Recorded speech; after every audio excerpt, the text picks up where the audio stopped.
मुझे बड़ा होकर मास्टर बनना है ताकि मेरे गांव के बच्चे भी पढ़ सकें। मास्टर बनेगा तो पहले मुझे पास करामा मत भूलियो। तो क्या तू तब भी पढ़ेगा? अरे यार, मास्टर साहब ने ही कहा था ना, पढ़ने की कोई उम्र नहीं होती। अब तू तो जानता है, मेरा मन पढ़ाई में नहीं लगता, पर मेरे बापू मेरा पीछा ही नहीं छोड़ते। कहते हैं, पढ़ लिख ले गुड्डू, तभी जिंदगी बनेगी। इसलिए कह रहा हूं, तू मास्टर बन जा। यार, तुम्हें याद है मास्टर साहब ने कहा था कि सभी बच्चों के पास सफेद जूते होना चाहिए, तभी वो दूसरे गांव में शिक्षा प्रतियोगिता में भाग ले सकते हैं। अरे पर मुझे पक्का भरोसा है कि तू जीत जाएगा। होशियार है तो सबसे आगे निकलेगा। पर मेरे पास तो सफेद जूते ही नहीं हैं। अरे वही तो, अब क्या करेगा तू? जूते नहीं है तो जुगाड़ करेंगे, कुछ न कुछ तो हो ही जाएगा। पता नहीं यार, पर तेरी बात सुनकर अच्छा लग रहा है। घर पहुंचते ही माँ की आवाज गूंजी, चल बेटा, तू भी आजा, खा ले अपने बापू के साथ खाना। माँ, आज मास्टर साहब ने कहा कि जो बच्चा शिक्षा प्रतियोगिता में पहला आएगा उसे दूसरे गांव के बड़े स्कूल में दाखिला मिलेगा, वो भी बिल्कुल फ्री। अरे बेटा, ये तो बड़ी खुशी की बात है। तुम्हारी मेहनत रंग लाएगी, मेहनत करते रहना। सूरज ढलने को था, काम से थका हारा किसान मालिक के पास आया। उसके चेहरे पर चिंता और मालिक, जरा सुनिए, मेरे बेटे के लिए एक नई जूता चाहिए। पिछले महीने की तनख्वाह भी पूरी तरह से अभी तक नहीं मिली है। थोड़े पैसे दे दीजिए, मैं बच्चे को नए जूते खरीद लूं। अरे भाई, मैं क्या जादूगर हूं? यहां पे पैसे के पेड़ नहीं उगते कि तुझे तोड़ कर दे दूं। जो काम करोगे उसी की कमाई मिलेगी, और आज अगर तू काम नहीं करेगा तो आज की मजदूरी काट दूंगा। मालिक, बस थोड़ी सहायता कीजिए। पिछले महीने मैंने पूरी मेहनत से काम किया था, मेरा हक बाकी है।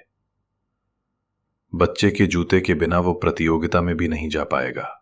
मैं तेरी दिक्कत समझता हूं, पर मेरी भी अपनी मजबूरियां हैं। काम कर और जो कमाना है वही मिलता रहेगा। आज की हाजिरी दे दे, वरना कटौती होगी। अब क्या करूं? मेरे पास इतने पैसे भी नहीं हैं कि मेरे बेटे के लिए एक जूता ले सकूं। पिछले महीने की मजदूरी भी अधूरी है। बेटा प्रतियोगिता में जाएगा या नहीं? अरे यार, इतना उदास मत हो, तू इतना अकेला नहीं है। मैं एक दुकानदार को जानता हूँ जो पुराना सामान आधे दाम में दे देता है। वहाँ अच्छे पाँव के जूते मिल जाते हैं। देख, थोड़ी समझदारी से मिल ही जाएगा। सच में? तुझसे मिलने वाली मदद की उम्मीद थी। ठीक है, कल सुबह मैं उसी दुकानदार के पास जाऊंगा। तेरी मदद के लिए शुक्रिया दोस्त। अच्छा बताओ, शिक्षा क्यों जरूरी है? मास्टर जी, शिक्षा से इंसान की सोच बदलती है। अगर मैं पढ़ लिख गया तो गांव के और बच्चों को भी पढ़ा सकूंगा। वाह बेटा दिलीप, यही तो असली जवाब है। जो सिर्फ खुद नहीं, दूसरों का भी भविष्य रोशन करे, वही सच्चा विद्यार्थी होता है। अच्छा बताओ, अगर तुम्हें परीक्षा के पेपर में कुछ ना आए तो क्या करोगे? मास्टर जी, फिर तो मैं दुआ मांगूंगा, हे भगवान, अगले जन्म में पेपर बनाने वाला ही बना देना।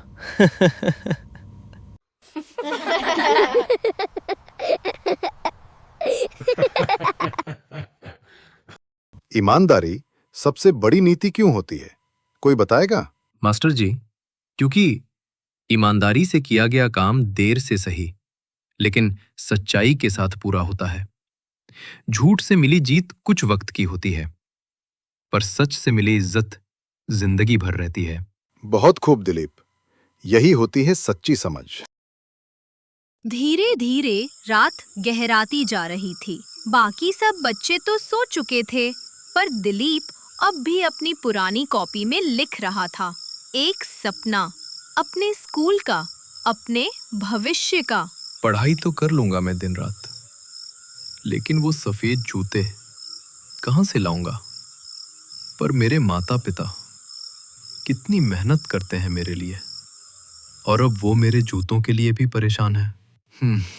माँ, आज स्कूल में सब बच्चे नए सफेद जूते पहनकर आएंगे। हाँ बेटा, पता है मुझे, पर तू दिल लगाकर पढ़ाई करना। माँ, आप और बाबूजी मेरे लिए इतना काम करते हैं। काश मैं जल्दी बड़ा हो जाऊं। बेटा, चिंता मत कर, तेरे जूते भी आएंगे और तेरी मेहनत का फल भी मिलेगा। बस हिम्मत मत हारना। दिलीप के पिता अपने पुराने कपड़े पहनकर झोला कंधे पर डालते हैं।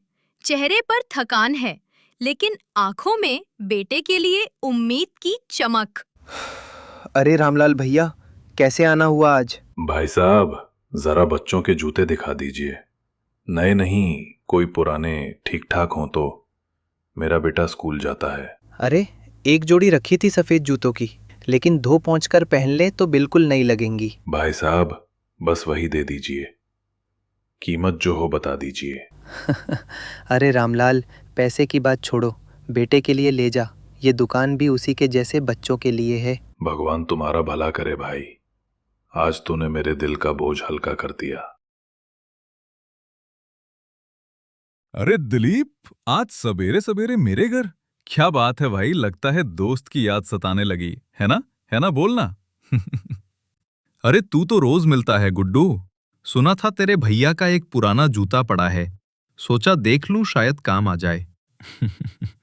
अरे मत पूछ, वो जूता इतना बड़ा है कि उसमें आधा पैर नहीं पूरा मैं ही समा जाऊं।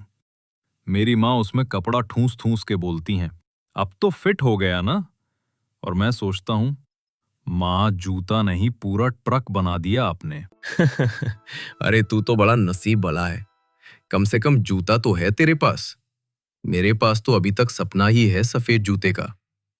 सच कहूं तो मेरे घर में तो रिवाज ही अजीब है। भैया के पुराने कपड़े, पुराना बैग, पुरानी टोपी, सब मेरे नाम लिखे हैं। माँ, ये भैया की शर्ट कितनी बड़ी है, सारे दोस्त हंसेंगे, मेरा मजाक उड़ाएंगे। मेरे लिए नए कपड़े कब लाओगी माँ? अरे नए की क्या जरूरत है रे गुड्डू, देखना ये भी तो बिल्कुल नया है। तेरे भैया ने बस 4-5 बार ही तो पहना था। अभी देखो तो कपड़ा कितना मजबूत है, बिल्कुल नया जैसा। अरे गुड्डू, तेरी ये शर्ट तो लग रही है वीआईपी ब्रांड की। हाँ हाँ, मजाक उड़ा ले। अब चल स्कूल चल, वरना देर हो जाए जी। दोनों दोस्त बात करते हुए स्कूल को जाते हैं तभी। अरे सुनो, तुमने तो कमाल कर दिया। ये पुराने जूते को तो बिल्कुल नया बना दिया है। हाँ, अब देखना, जब दिलीप इन्हें पहनेगा तो ऐसा लगेगा जैसे आसमान में उड़ रहा हो। सच कहती हो। कितने परेशान थे हम लोग, बस इसी जूते के लिए दिन रात सोचते रहे। अब जब बेटा देखेगा ना, तो उसके चेहरे की मुस्कान हमारी सारी थकान मिटा देगी। दोपहर का समय, स्कूल की छुट्टी हो चुकी है। बच्चे हंसते खेलते घर की तरफ जा रहे हैं। अरे दिलीप, आज तो बड़ा मजा आया स्कूल में। सुन, तेरे जूते आ गए क्या? हाँ, आज बापू कह रहे थे कि बात हो गई है जूते वाले से, आज आ ही जाएंगे जूते। वाह रे भाई, अब तो तू सफेद जूतों वाला दिलीप कहलाएगा। देखना, कल सब बच्चे तेरे जूतों का जलवा देखेंगे। हाँ, लेकिन जब दिलीप घर पहुंचा तो उसने जो देखा। अरे सुनो, दिलीप का स्कूल से आने का समय हो गया है, जूते ले आओ जरा। जब देखेगा ना तो कितना खुश होगा मेरा लाल। दिलीप के बापू, ये क्या हो गया? जूते तो चूहों ने कुतर डाले। क्या? चूहों ने? अब तो लग रहा है कि मेरा बेटा शिक्षा प्रतियोगिता में नहीं जा पाएगा। माँ बाप की आंखों में आंसू थे, सपनों की डोर जैसे टूटने को थी, पर उन्हें नहीं पता था उनका बेटा अब भी हार मानने वाला नहीं था। मास्टर जी, मेरे पास सफेद जूते नहीं हैं, लेकिन मैं शिक्षा प्रतियोगिता में भाग लेना चाहता हूँ। प्लीज सर, मेरी मदद कीजिए। मेरे माता पिता बहुत दुखी हैं। बेटा दिलीप, परेशान मत हो। जूते नहीं, जज्बा होना चाहिए जीतने का। तुम प्रतियोगिता में जरूर भाग लोगे और मुझे यकीन है तुम जीत कर दिखाओगे। तुम अपने स्कूल का नाम रोशन करोगे। कभी कभी किसी बच्चे की लगन किसी मास्टर के विश्वास से जुड़ जाती है और वहीं से शुरू होती है एक सपने की सच्ची उड़ान। आखिर वो पल आ ही गया जिसका इंतजार पूरे स्कूल को था। शिक्षा प्रतियोगिता का दिन। सारे बच्चे अपने अपने स्थान पर बैठे हैं। चेहरों पर घबराहट भी है और उम्मीद भी। तो बच्चों, आज हम देखेंगे कि मेहनत, लगन और सच्चाई से कौन अपनी पहचान बनाता है।